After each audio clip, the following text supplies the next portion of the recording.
Hello, I'm Les Hewitt. I'm the author of the #1 New York Times bestseller, The Power of Focus. And I'm really excited today to be sharing some of my focusing strategies with the people at Dinar. And that's a very exciting company. It's going to be one of the very first peer-to-peer exchanges where you can transfer money all over the world without any fees. And even better than that, if you'd like to earn some money, you can do that through bonuses up to 0.65% of whatever's in your wallet. So very, very exciting. So I'm going to share with you today in a series of 6 videos, starting with today's called The Sales Focus. And what that means is the most important fundamental skills that you need to develop to be a top salesperson who's really in that top 5 to 10%. Now, I've been in the business world running my own company for well over 30 years. I've been surrounded by some of the greatest mentors, teachers, trainers, experts around the world, and I'm going to share as much practical information as I can because my deal is all about getting results. We can talk about concepts and philosophies all day long, but if you don't get results at the end of the day, then what's the point? So I'm hoping that you want to get results as well. And so let's get started with the sales focus. Okay, so let's talk about the sales focus. And what I want to say right away is be really aware of the importance of sales. A lot of people think that selling is a really negative profession. And I think where that happens is sometimes we've been into the old used car sales place where, you know, people are trying to pressure you and they sell you something you don't really need or you don't really want, and you feel terrible when you walk away from that. Well, here we're talking about professional sales. It's got nothing to do with that type of selling. But here's the big deal. Think about this carefully. If sales stopped around the world, now think of all the products and services and everything that's moving every single day, including vast amounts of money. But if somebody isn't selling those products or services, literally, the world would stop. And you could create the best product. Maybe you'd have a warehouse full of cars or something. But if nobody's selling those cars, guess what? They're going to stay in the warehouse. That applies to everything. So sales, professional sales, and professional sales people, they have one of the most important jobs in the entire world. And the people that do sales really, really well actually have an exceptional quality of life. They do make a lot of money. So my goal here is to share some of the real strong fundamentals that have always worked in sales. And with the power of technology, when you combine technology with these strong fundamentals, then you can really accelerate your progress to achieve whatever goals that you want to achieve.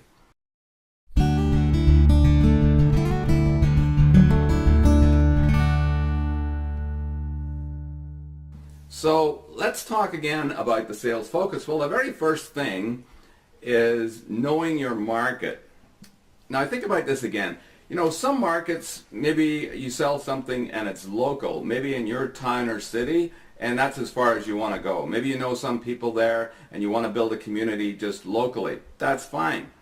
And then, of course, some people want to go into a bigger region. Maybe they want to have sales all over the province, the state, the territory, whatever part of the world you may be in. And then, of course, there's other people, they want to go national. They want to cover the entire country where they live with their products and service. But today, in this century that we're privileged to live in, you know, the ultimate, of course, is global reach. Imagine being able to sell your product or service around the entire world. And the reason we can do that, of course, is the advancement of technology. And so you got to decide, you know, where do I want to be in this game? And sales really is a game. You need to have fun with it. And you need to have a product or service that you're excited about and that you've got really good people behind that company. People with integrity, people who are honest, people who are committed to whatever vision that they happen to have to serve people well all over the world. And there's many ways to do that. So that's the first decision really you got to make. How big do I want to be? Do I want to be just local? Do I want to be in a region? Do I want to run the country? Or do I want to have, you know, my business in several countries around the world?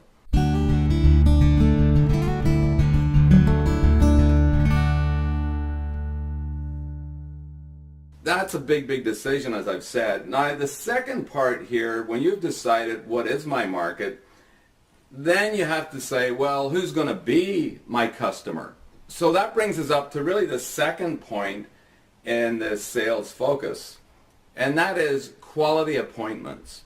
And so who are the people that you're going to attract into your business, into your community?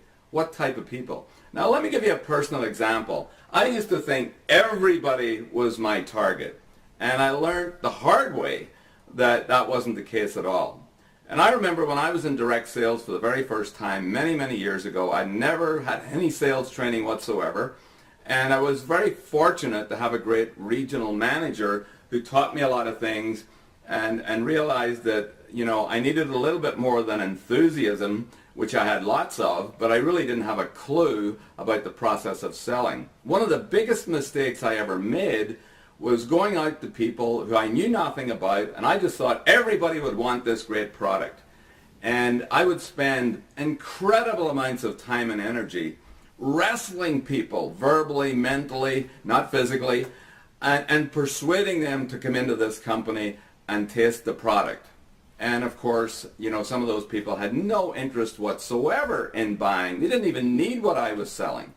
And the time that I wasted was unbelievable. And then, of course, you've got people that tell you they're interested. And you get all excited because you think you've got a sale. Well, you don't have a sale actually until something exchanged hands, and it's usually called money. So you've got to be very careful about that. That was one of the biggest lessons I learned in my early sales career. Really spend time taking a look at who are the quality people and who are the quality appointments that I'm going to spend my time on. And, again, the top people in sales, they realize this. They're trained well in this. They practice it. They prepare for that. Preparation is a key in sales. So you might start with practicing on some people that you know well, but a better way to do is just to have a list. Make a list of the people that you know that could be interested in this product or service. And put your script together. And one of the things I did, particularly when I got to the point, I ran out of my list, so I had to talk to people that really didn't know me at all. And I might be making a phone call, and I would say something, you don't know me, my name's Les Hewitt, but I just wanted to share something with you that I've come across recently that would really be beneficial to your business. And I was wondering if I could just get 10 or 15 minutes with you and give you the opportunity to give me some feedback on this and see what you think. And I'd also do that with my friends. And again, the only purpose of that is to get an appointment. The biggest mistake I see that people make in sales, particularly in the early days of their sales career, is they talk too much. They want to tell everybody about the whole entire business, and the only purpose is really to get an appointment. Now, I know today with technology, you can blast emails all over the world. Does that work? Well, the results show it's a very, very small percentage of people that actually get results from that. And it really is a whole different skill set. And to measure that, and if your company's doing that, that's fine. If they're helping you out, great. But building relationships is really what sales is all about. If you want to build a successful, sustainable, and profitable business over the years, it really is about the relationship that you develop. This is not a quick fix, get rich scheme. And unfortunately, money's attractive, and there's obviously money to be made out there. But if you don't have those relationships built with the best of integrity, and you're not sincerely interested in your customer, but you're just in it for the money, I think your business will be short-lived. And I've seen so many people do that. So quality appointments, getting in front of the right people that are not going to waste your time and energy, that you can sit down with ideally face-to-face. And of course today, technology, global reach. I work today with clients all over the world simply using technology such as Skype. And there's many other platforms out there that help you to do that. And I can sit and talk for hours with somebody in Australia. I'm here in Canada, in Calgary, Alberta, thousands of miles away, of course. And it's the next best thing to sitting in front of somebody in person. So, of course, use that technology to your benefit. So let's take a look at the next step in this 5-step process. A quick recap. First of all, know your market. Are you going to be a small player, a big player, or a global player? And quality appointments. Really zero in and figure out who are the people who would be excited about this opportunity, this product or service. They might want to tell more people about it so they actually become great salespeople for you. Those are very important decisions. That's why you need to make a good list and practice, rehearse before you get started.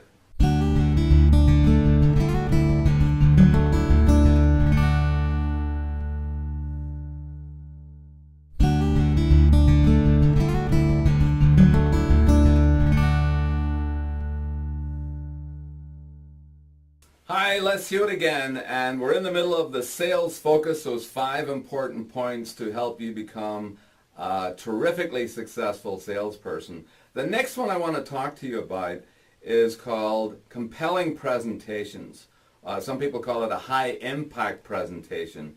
And what I've learned over the years, because I made all the mistakes, first of all, I didn't prepare for my presentations, and that meant I lost a lot of sales. And then as I had the help of some great teachers and mentors and trainers, I realized that you've got to be prepared. That is one of the most important things to practice. So winging it is fine, but you won't get very far. And trust me on that one. So how do we deliver a compelling presentation? The very first thing to realize is how important your mindset is before you go into that presentation. Now you may be presenting to one person. That could be ideally face-to-face. You might be invited into a group where there's 20 people in a boardroom and you got to deliver a presentation like that. Or using technology, you may be doing a presentation with 5 people halfway across the world using the technology that we have available like Skype and many other services. But the most important thing I've learned is before you start your presentation, review what the client is all about. How much do you know about them? Have you really gone on and studied who they are, particularly if it's a big potential influential client who could bring you a lot more business? And of course, just go on the web, you can find a lot of things about almost anybody these days. And if they have a website, obviously study that a little bit. But the other thing is how your mind is before you actually start the presentation. So what I do is I mentally prepare, and the way I do that is I'll just have a couple of quiet minutes. I usually just close my eyes, and I just think about this prospect that I'm going to be talking to. And what I want to have front and center in my mind is that my most important thing during this presentation is to add value to this individual or to this group. If I'm focused on making money and I'm focused on a big sales commission, then I'll tell you right away, other people pick this up. You know, if you're in it for the money, they'll see it right away. They'll feel the energy. There's a lot of things that go on in a presentation that are non-verbal. You know, your body language, your energy has got a lot to do with it. So when you're ready to start, you must be focused on, I got to help this person or this group of people by adding value. And if I do that, first of all, I'll get their trust, and I want to be sincerely honest with them, and I want to really pay attention and learn more about them. So what I've discovered over the years is that having a 2-part presentation really works well. The first part is called discovery.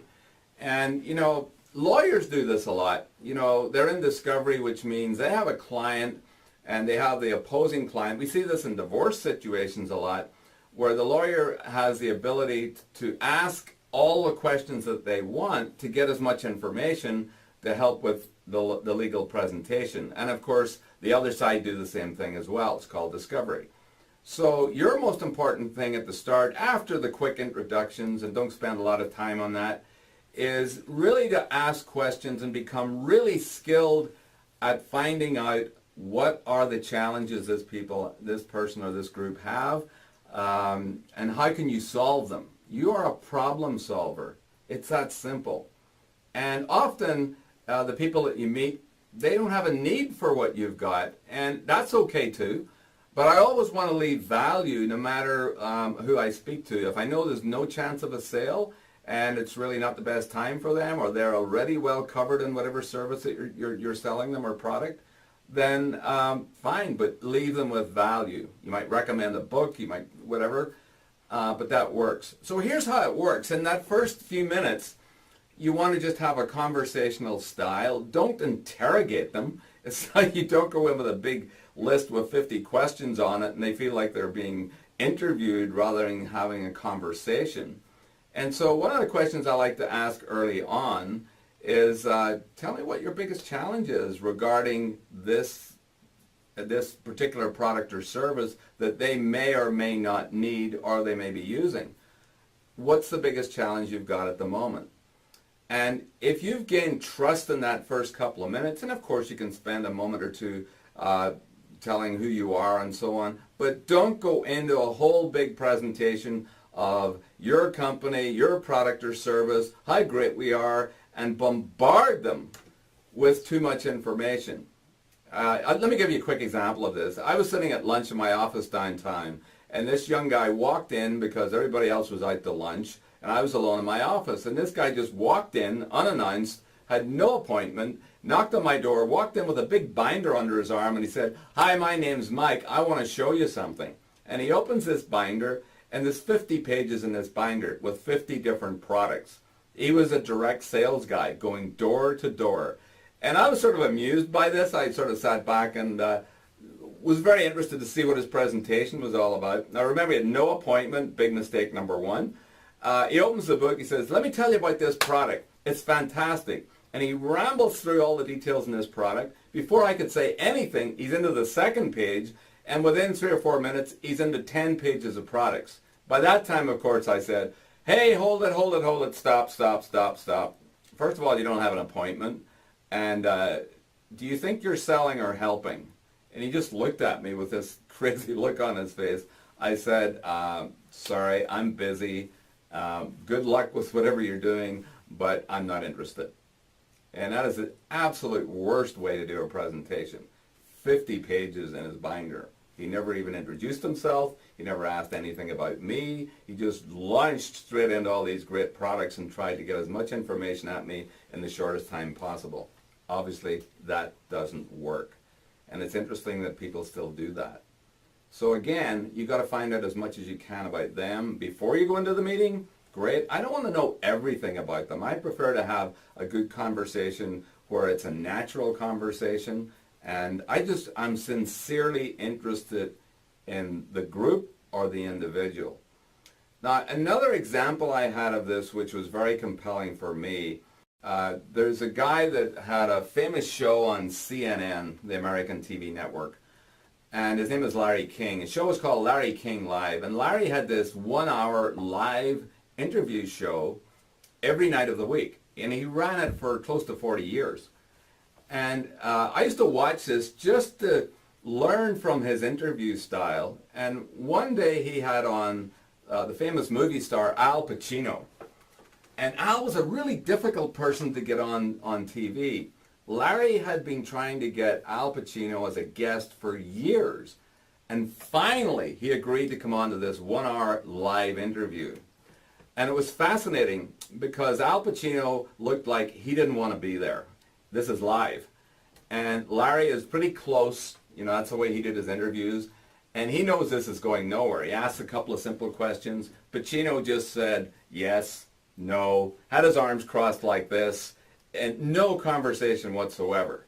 So Larry, being the pro that he is, after a minute or two, realizing that Mr. Pacino was just so tight, so nervous, so fearful about this interview, that Larry just paused for a moment. He leaned over and he looked him right in the eye and he said, "Al, I know this is difficult for you, but you're doing just great." And magic happened after that. Al Pacino's shoulders relaxed, he uncrossed the arms, he sat back, and it was one of the best interviews that Larry had ever done. Now, why am I telling you that? It's because Larry was sincerely interested in Al Pacino looking good, coming off as a star, doing a great interview that people would talk about, and not embarrassing him. It wasn't about Larry.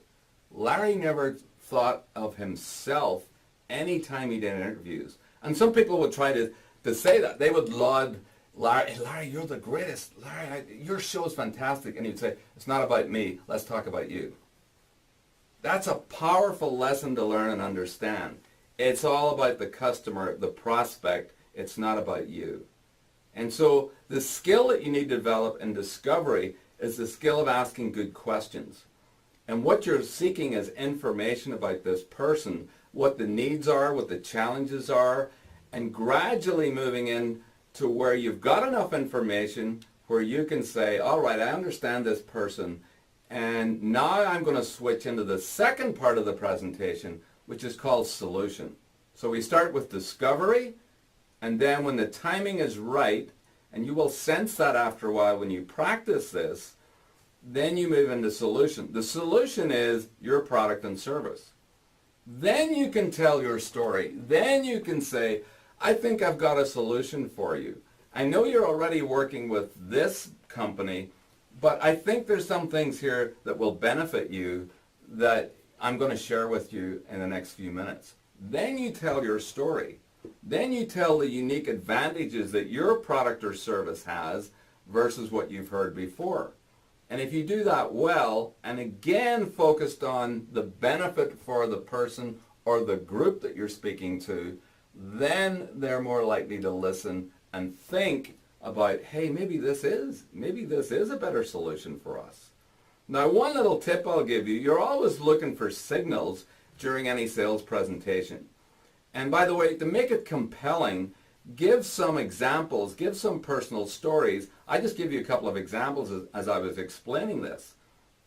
And stories are powerful. If you have a personal experience, share something that is in alignment with this presentation. I like to think a top salesperson is someone who's got a bag of stories hanging over their shoulder. And when somebody talks about something, you think, oh, there's a good story, a little vignette. It's only going to take a moment or two, and you pull that story out of your bag, and basically you share that story, and that builds more power to your presentation. It makes it compelling. And again, sincerity throughout. Now, one little tip I want to give you is very, very important. People think about objections when you're going through your presentation. They're thinking, well, yeah, that would work, but this wouldn't work.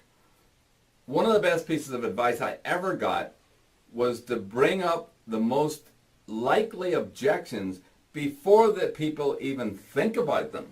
Now, let me give you an example of my case. I do a lot of coaching for business owners. I have a select group that I work with, one-on-one. And when I do a presentation, I do the discovery. I ask lots of questions. I have a little questionnaire, actually, that I give them, and it helps me to understand what their challenges are, what their needs are. And then when I go into my solution to talk about the coaching element, I'm thinking about, well, what are some of the objections they might come up with? Well, one is, I don't have the time. I don't have the time to take to be coached. That's a pretty easy one to overcome. So another one might be, how much does this cost? If it costs too much, then I'm not interested. So that's another one I may need to overcome. And the other one was, will this really work? If you coach me, will I get the results? And those are the three biggest ones.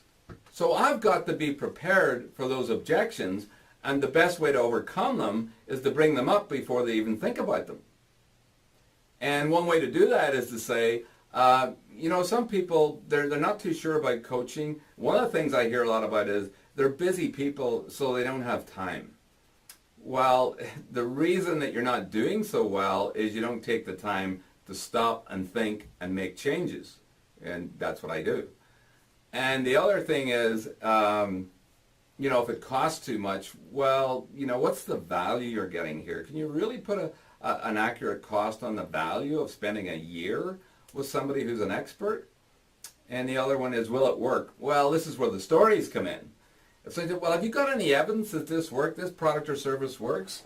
I said, well, let me tell you about John. John came in, he's got some similar issues like you, and here's what happened with John. And in a minute or two, I can give him a very powerful testimonial to show that this works. So again, that's what you need to be thinking about when you're doing your presentation. talking about your product or service, evidence that it works, knowing the objections that are likely to come up, being well prepared to handle them in such a way that gives the other person confidence. And that really is the basis of a compelling sales presentation. These are fundamental things. I've learned over years that the tricky things don't work. You know, the quick sell, the high pressure stuff, it's nonsense. Really, just be yourself, be sincerely interested, add value, and have a worthwhile product or service that you believe in and that you know that it will help this person or this particular group.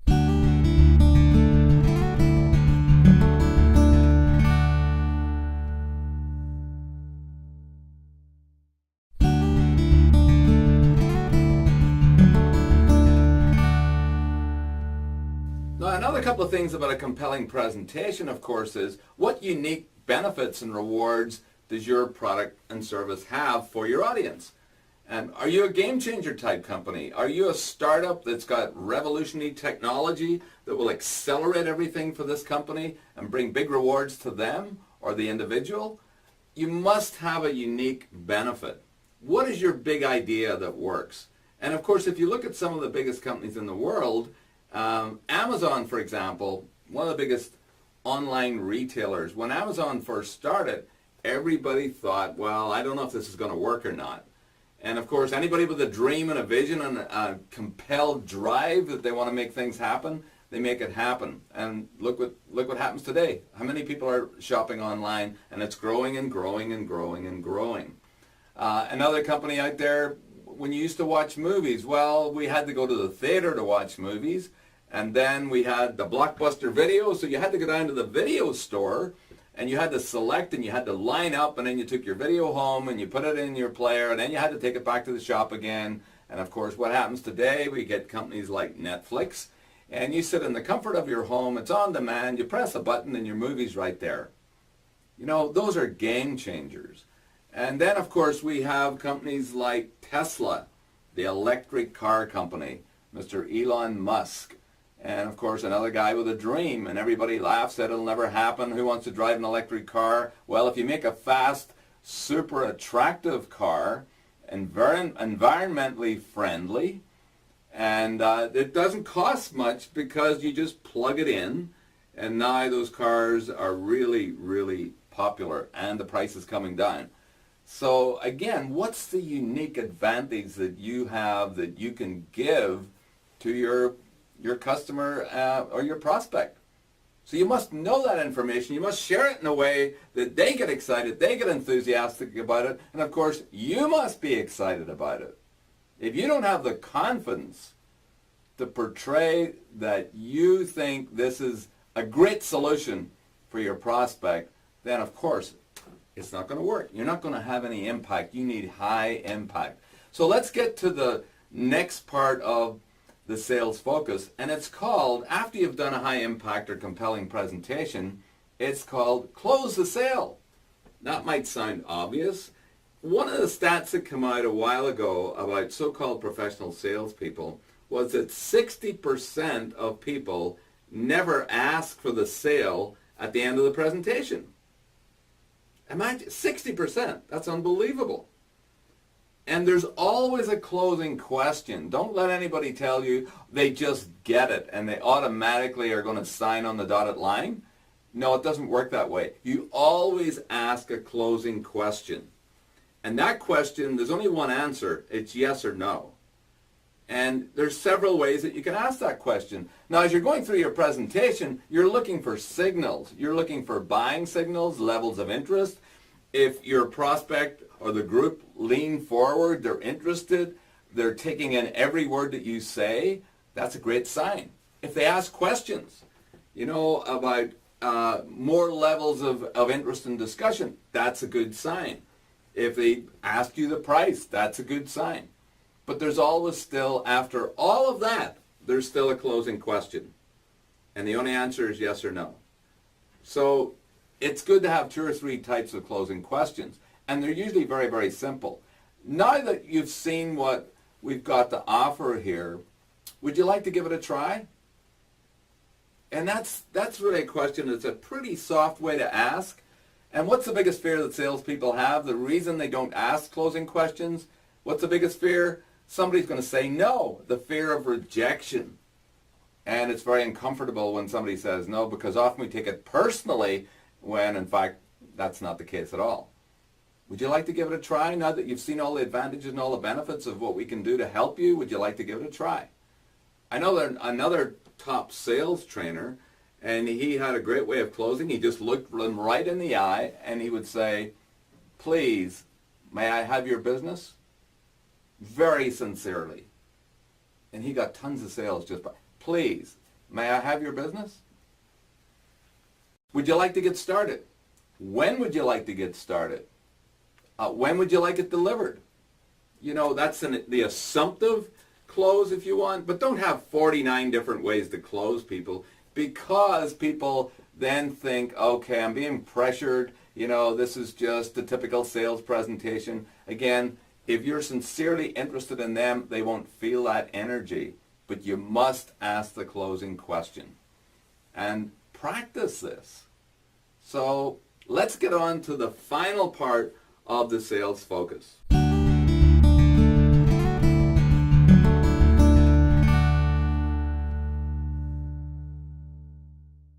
Okay, so now we come to the fifth point in the sales focus, and this is called nurturing relationships.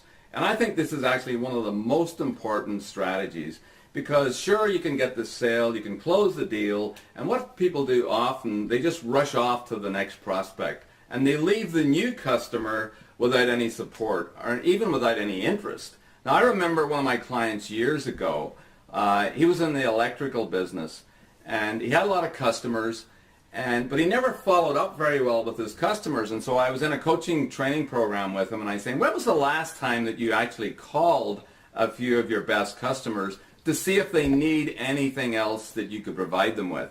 And he said, you know, we've been so busy that, you know, I really haven't got time to do that, but I'll make a few calls this week. He came back to me in a couple of days. He said, I can't believe this. I just made a call to the very first person, one of my better customers, and I said, hey, I haven't talked to you for a while. It's been well over a year. Just checking in to see if you might need any more of our services. And the guy said, hey, you timed this perfectly. Actually, we're just going into an expansion. We do need your team to come over here and do a lot of electrical work. And this call ended up being worth thousands and thousands and thousands of dollars. And he hadn't done it for over a year. So nurturing your relationship means staying in touch, being sincerely interested in your customer, as I mentioned earlier, and making sure that you're helping them to the highest degree possible. Now, that doesn't mean every single day you need to be babysitting them, but you've got to be sincerely interested in their success. And when they understand that and they trust you at that level, they will think of you first before they decide to go anywhere else. And that's really what keeps your business strong, it keeps it effective, and it keeps it sustainable, and of course it keeps it very profitable. So there was one example, somebody just forgot, didn't take the time, didn't make it a habit of checking in on a regular basis, even if you did it once a month, depending on what your product and service is, of course. And, you know, these people actually, what happens is they enjoy the level of support that you're giving and the sincerity that you're providing and the value that you continue to give to them. They will tell other people. They actually become some of your best salespeople. They become what's called your raving fans, and you don't even know that they're talking to other people. And suddenly all this new business comes pouring in. So the value of nurturing your most important customers, especially your top tier, vitally important for the success of your business in the future.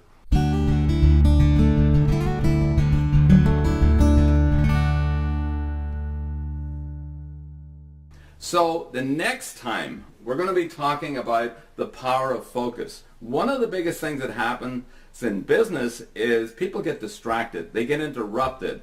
They have 50 new ideas in their head, especially entrepreneurs.